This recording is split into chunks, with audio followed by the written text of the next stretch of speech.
हाय, नरेंद्र देसाई। और आज का हमारा डिस्कशन रहेगा अराउंड बजट। मुझे लगता है एक ब्रीफ मैं डाल दूँ। निफ्टी 50 आज 2% टूटा, रफली around 500 point. Nifty next 50 1500 point के आसपास है, और लगभग सारे ही इंडेक्स 2% के आसपास जो है वो नेगेटिव में क्लोज हुए। काफ़ी गहरा मार्केट ने कट लिया। एक बार को लगा था कि मार्केट ऊपर को जाएगी, but gradually it went down. और मुझे लगता है शायद आज का बजट जो है या लोगों को या मार्केट को ज़्यादा समझ में नहीं आया। उनको चाहिए था कुछ इंस्टेंट ग्रेटिफिकेशन बजट में, कि आज कुछ ऐसा हो कि हमें तुरंत मिल जाए। इसके लिए मैंने एक छोटा सा प्रेजेंटेशन बनाया है, and I wanted to show it to you. मैं बजट को कैसे मान के चल रहा हूँ। मुझे लगता है कि ये बजट जो है स्पेकुलेटिव से वेल्थ बिल्डिंग की तरफ चला गया। एज ए इन्वेस्टर अगर मैं इसको देखूँ, not a short win, short आपको मैं कुछ फटाफट दूँ और वो काम हो जाए, वैसा नहीं होगा। ये पूरा एक लेंदी प्रोसेस है। सो इसके अराउंड कुछ मोटी बातें जो हमें लगा कि की डिसअपॉइंटमेंट मार्केट को क्या रहा। एक तो था कि कुछ टैक्स रिलीफ आ जाए पुरानी रजीम में, कुछ ना कुछ इनकम टैक्स में डिडक्शन है वो बढ़ जाए। दूसरा, बड़ी मेजर डिमांड काफ़ी दिन से ये चली हुई थी कि किसी तरीके से एसटीटी कम हो जाए, बहुत ज़्यादा है। और तीसरा था कि शायद लॉन्ग टर्म कैपिटल गेन और शॉर्ट टर्म कैपिटल गेन, उसमें एक एक्सपेक्टेशन थी कि कम होना चाहिए, ज़्यादा है। बट ऐसा कुछ हुआ नहीं, और इसके विपरीत हुआ। जो गवर्नमेंट जो है वो स्पेकुलेटिव होने की बजाय वो लॉन्ग टर्म इन्वेस्टमेंट की तरफ चली गई, जैसा कि उसने पिछले बजट में भी क्लियर किया था, जब उन्होंने शॉर्ट टर्म कैपिटल गेन को बढ़ाया था और लॉन्ग टर्म कैपिटल गेन को भी रैशनलाइज किया। बट यस, की पॉजिटिव्स हैं इसके। एक तो डेटा सेंटर है। डेटा सेंटर काफ़ी बड़ा इन्वेस्टमेंट माना जा रहा है, और ये कंट्री के लिए भी अच्छा एक स्ट्रेटेजिक इन्वेस्टमेंट है। डेटा सेंटर होगा तो आपकी अपनी जो कंट्री है, कंट्री की रिसर्च है, कंट्री की क्लाउड इंफ्रा है, वो सारा यहीं हो, आप होस्ट कर पाओगे। आपका डेटा, आपकी प्राइवेसी, आपका ना रिस्क बाहर नहीं जाएगा। तो ये सबसे इंपॉर्टेंट मुझे लगा आज के दिन की tax holiday till 2047। Amazing amazing means long term policy clarity है कि भैया आपको टैक्स हॉलिडे मिलेगा। आप इंडिया में डेटा सेंटर बनाइए और पूरे वर्ल्ड को दीजिए। Create content and creative economy पे भी बात हुई कि जो हमारा यूथ है वो कंटेंट और क्रिएटिव की साइड ज्यादा है, उनको कैसे टैप किया जाए, if something can be done around it. तीसरे नंबर पे मुझे जो अच्छा लगा कि 7 new high speed rail corridor, very important. Initially जैसे मेट्रो आई थी दिल्ली में, तो हमें लगता था पता नहीं कैसा होगा कैसा होगा, बट आज मेट्रो एक इंटीग्रल पार्ट है और इंडिया के तो काफ़ी शहरों में चली गई।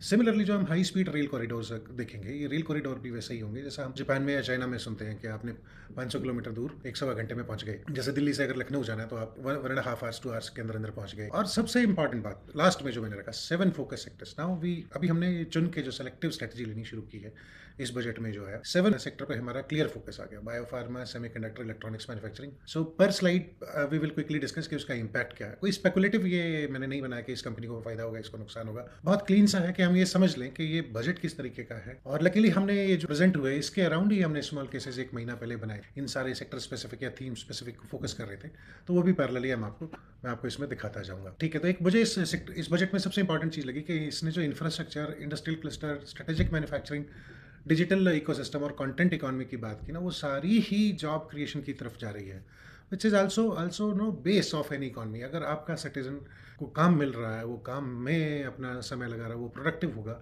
तो कंट्री की जीडीपी बाय डिफॉल्ट ऊपर चली जाती है। बिकॉज या तो सर्विस कंज्यूम करेगा, वो कार खरीदेगा, वो घर खरीदेगा। So everything it gives you holistic economy. मुझे लगता है कि ये एक जस्ट है इसका कि सेक्टर फोकस गए, मॉडर्नाइजेशन पुश हुआ, इंफ्रा में इंक्रीज, हमारा लोकेशन है रफली 9% हमने इंक्रीज किया। और अगर कंटेंट इकॉनमी ग्लोबली हो ही रही है तो क्यों ना उसको अडॉप्ट किया जाए। हाई स्पीड रेल कॉरिडोर भी हम इस पर बात कर लेंगे।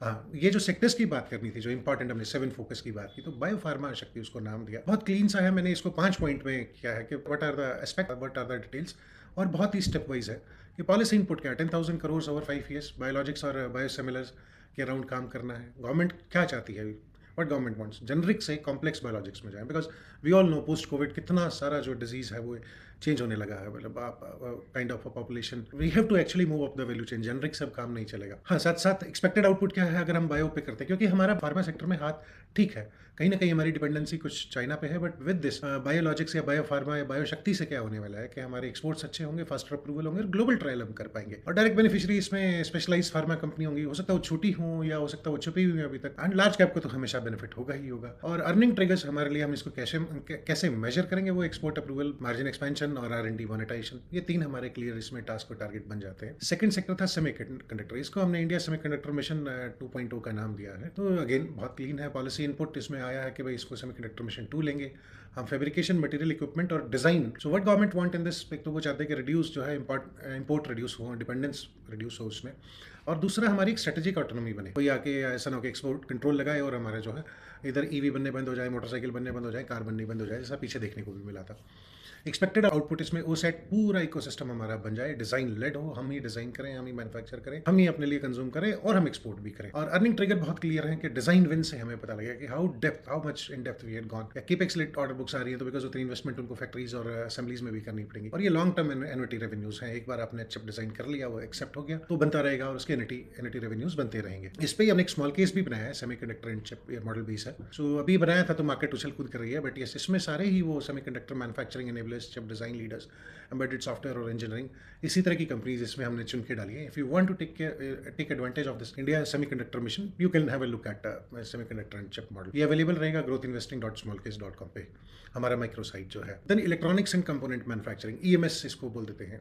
बहुत इसमें भी मेरे को समझ में ये आया कि एक दिन में आप मैन्युफैक्चरिंग चीफ तो बन नहीं सकते, एकदम से किल तो कर नहीं सकते। सिमिलरली इन सेमीकंडक्टर भी ऐसा ही है, इलेक्ट्रॉनिक्स मैन्युफैक्चरिंग में भी ऐसा ही। But when you are bent on के मुझे इसमें करना ही करना है, जब आप ठान ही लेते हो तो फिर आप तन मन धन उसके पीछे आप कमिट करते हो बेसिकली। सो ये पॉलिसी इनपुट जो कमिटमेंट आ रहा है, ये आउटले है जैसे 40,000 करोड़ पे चला गया, लगभग डबल हुआ है। जो deeper PLI link component incentive है, अब हम कंपोनेंट वाइज जाने लगे हैं। तो now we are moving second phase में component wise, which is extremely critical. मुझे तो बहुत हेल्दी लगा ये, आई वुड से। तो गवर्नमेंट इसमें बहुत क्लीन है कि वो चाह रही, उसकी सोच बहुत साफ सुथरी से दिख रही है कि increase local value addition beyond assembly. सिर्फ असेंबलर नहीं बनेंगे भैया, लोकल यहीं बनाएंगे, असेंबल करेंगे, प्रोडक्ट में फिट करेंगे और प्रोडक्ट बेचेंगे। तो ग्रेजुअली अगर आप आज लगोगे तो साल 2 साल 3 साल में कुछ ना कुछ तो निकल ही आएगा, because it is consumer led. Mobile phone की एवरेज लाइफ 6-8 महीने हो गई, तो उसमें जितने कंपोनेंट लगते हैं अगर आप उसके 60% 50% इंडिया में बनाते हो तो इट बिकम्स मैसिव। आज से 4-5 साल बाद हमारी भी कंपनियां होंगी, जैसे आजकल चाइनीज कंपनी के फोन हम यूज करते हैं। एंड ट्रिगर क्या है? PLI scale up. As and when the PLI scale up goes up, हमें समझ में आने लगा client diversification of these companies, वहां से हमें क्लियर होने लगेगा कि they are on the right path, और वो जो है फिर एक्सपोर्ट भी होना ही होना है। तो दैट इज अगेन, तो सिमिलरली इसी पे भी हमने एक स्मॉल केस बना के रखा हुआ था, व्हिच इज उसका नाम हमने दिया था इलेक्ट्रॉनिक्स मैन्युफैक्चरिंग सेक्टर ट्रैकर। ये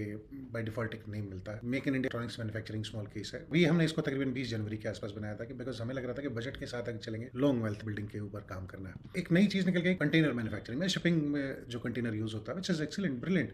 आप शिपिंग में फोकस कर रहे हो, कंटेनर मैन्युफैक्चरिंग करोगे, कल को आप जो पोर्ट और रिलेटेड इक्विपमेंट है, क्रेन, ट्रकिंग और ये इस तरह की चीजें जब आप बनाओगे तो सब आपको अपना बनाना चाहिए। It is again a long game, बड़ा गेम है, बना सकते हो। सो 10,000 करोड़ स्कीम है कंटेनर मैन्युफैक्चरिंग के लिए। I think this would be in much better. एक स्टेप आगे ले लिया हमने। पहले हम शिप बनाने की बात कर रहे थे, उस पर हमने अपना लेआउट क्लियर किया, लॉन्ग पॉलिसीज, उसमें लॉन्ग टर्म पॉलिसीज क्लियर किया। अब कंटेनर मैन्युफैक्चरिंग पे काम करेंगे तो एक्सपोर्ट ऑर्डर आएंगे, इंफ्रा लॉजिस्टिक्स, ये केपेक्स साइकिल, ये सब इसके हमारे एक्सपेक्टेड ट्रिगर होंगे, which would be again good for us. अच्छा, 5 नंबर जो था carbon capture utilization and storage, CCUS। Basically carbon जो है, कार्बन क्रेडिट्स, ये न्यू एज करेंसी। बट ये जो कार्बन कैप्चर है, कार्बन क्रेडिट्स हैं, ये डेवलप्ड वर्ल्ड के कुछ नए करेंसीज हैं, डिजिटल करेंसीज हैं। एक काइंड ऑफ जितना जितना आप इसमें ESG में या क्लीन टेक में जाने लगते हो तो आप कार्बन क्रेडिट अर्न करते हो। जो EU की और इंडिया की डील हुई है उससे है, बिकॉज EU बहुत सेंसिटिव है एनवायरमेंट को लेके, क्लीन टेक्नोलॉजीज को लेके। ये इस बजट में आ गया, it is again really good, एक स्टेप स्टार्ट हुआ। एक हमारा है जो हम पहले इंडस्ट्रीज हमने बनाई या इंडस्ट्रियल क्लस्टर्स हमने बनाए थे, वो सारे क्लस्टर धीरे धीरे कहीं ना कहीं पुराने हो गए। MSMEs डोमिनेट करती थी, बहुत अच्छी इंप्लॉयमेंट देते थे। बट मैं जैसे यहाँ की बात करूँ तो फरीदाबाद एक क्लस्टर बनता है इंडिया मैन्युफैक्चरिंग का था, या गुड़गांव का एक क्लस्टर था जो मानेसर की तरफ शिफ्ट हो गया। अब कहीं ना कहीं वो क्लस्टर कुछ ऐसे हैं जो बहुत पुराने हो गए, उनको इंफ्रा अपग्रेड चाहिए, यूटिलिटी अपग्रेड चाहिए, लॉजिस्टिक्स की उनकी कनेक्टिविटी चाहिए, या टेक्नोलॉजी मॉडर्नाइजेशन वहाँ चाहिए। तो गवर्नमेंट का काम है कि जो एग्जिस्टिंग इंफ्रा एक बार उसको भी अगर रिवाइटलाइज कर देते हैं, MSME क्लस्टर को कर देते हैं, तो MSME बहुत कुछ वंडर कर जाती है। हायर प्रोडक्टिविटी होगी, MSMEs में ही सब ज़्यादा इंप्लॉयमेंट है, और SME अर्निंग बेहतर होती चली जाएगी। तो इसको जनरली ट्रैक करने के मोटे मोटे ऑर्डर इनफ्लोज है, वर्किंग कैपिटल से ही पता लग जाएगा, बैंकिंग से ज़्यादा इसका आइडिया लगेगा। फिर केमिकल के ऊपर हमने फर्स्ट टाइम शायद ये एक बात की है कि केमिकल पार्क्स और स्पेशलिटी केमिकल्स हम बनाएंगे। तो पॉलिसी इनपुट ये है कि 3 plug and play chemical park हम बना रहे हैं। I mean, वो कॉमन इंफ्रा, आप जाइए बनाइए करिए। 600 करोड़ का इनिशियल आउटले इसमें बनाया गवर्नमेंट ने। तो इंपोर्ट सब्सिट्यूशन इसमें हमारा मेन टास्क है, और चाइना +1 की शिफ्ट के ऊपर पूरा ध्यान देते हैं, बिकॉज केमिकल में चाइना काफ़ी स्ट्रॉग है। So this is how see it. Data centre और डिजिटल इंफ्रा नेक्स्ट है। ये मैंने इसको समझ के बनाया कि डेटा सेंटर और डिजिटल इंफ्रा पे जो गवर्नमेंट ने काम किया वो अमेजिंग इस बार किया। मीन्स टैक्स हॉलीडेज, और फिर 20 साल की पॉलिसी आपने रिलीज़ कर दी, 21 साल की। अमेजिंग है ये बात। अब इससे क्या होगा, इधर उधर जो कंपनीज भाग रही थी ना, वो मैंडेट बनाएगी अपने माइंड में कि इट इज़ बेटर कि हम इंडिया में लगा लें। उससे हमारी AI और software as a service investments भी बढ़ेंगी। तो जितना लोअर कॉस्ट होगा उतने ही हम हाइपर स्केल भी कर पाएंगे। तो एक्सपेक्टेड आउटपुट इसमें डायरेक्ट केपेक्स में है, डिजिटल डेटा सेंटर केपेक्स सीधा बढ़ जाएगा। हो सकता है इतनी इंप्लॉयमेंट शुरू में ना दिखे, but when the data centre is ready, it is kind of वो पूरा एक इकोसिस्टम बन गया प्लग एंड प्ले का। कोई भी कंपनी उसका यूटिलाइजेशन कर पाएगी, और AI वर्कलोड शेयर होंगे और इंडिया में होंगे, तो लोकली सारी चीज़ें हम इसको बना पाएंगे। और मुझे लगता है इसके अर्निंग ट्रिगर हैं वो लॉन्ग टर्म एन्युटी है, और ऐसा भी ये माना जाता है कि high return on capital employed infra asset बनता है। गुड। इस पर हमने एक स्मॉल केस भी बना के रखा हुआ है, वो सेम टाइम ही बनाया था। सो डेटा सेंटर फोकस है, ये pure computing, cloud, power and cooling infra इसके अंदर आता है, एंड दैट्स द गेम। और जब डेटा सेंटर और एआई प्ले को हम टुगेदर कर देते हैं तो इट बिकम्स लाइक वो बड़ा प्यारा मैच बनता है इनका। So in a conclusive summary I would say market ने रिएक्ट किया, वो स्पेकुलेटिव रिएक्शन मैं मानता हूँ उसका, बिकॉज आज के दिन का कोई इंसेंटिव नहीं मिला।